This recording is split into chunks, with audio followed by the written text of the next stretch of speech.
I haven't always been scared of dolls, but recently they have been getting on my nerves. It's like they can read me. It started out with a prank. My father would set the doll in my room to scare me. I brushed it off as harmless, just bring the doll back to him and going on with my day. Since then, I've moved out, and I live on my own. I refuse to have any putrid dolls in my home, due to my everlasting fear of them. Everywhere I go, I see them. I do not just see any doll, but the one my father had used to torment me. I didn't notice it at first, just catching a slight glimpse of it in my peripheral vision. When I first started to see it, it was on a park bench, or sitting in a coffee shop.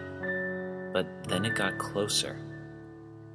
I had been working all week, and wanted the weekend to rest. Friday night, I get home, walk in the door, glance around as if it were a ritual, and continue after noticing nothing out of the ordinary. But then I noticed. Stuff was misplaced. Stuff went missing. It was nothing at first again, but then it got to be heavier stuff, like my whole table. With me on the verge of insanity, I decided to go to my parents for the weekend.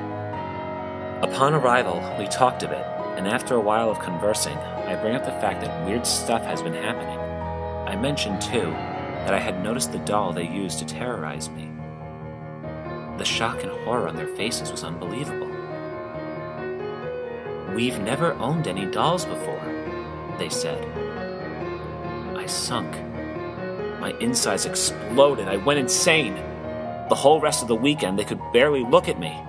I left early Sunday morning, 3-hour drive, and it was all spent thinking about that doll. Finally at home, I reached for my keys, unlocked the door, and dropped my stuff. Walking in, I saw it. The red eyes, red hair, white face. It just sat there and glared at me. "Welcome home," it said, with a reassuring smile.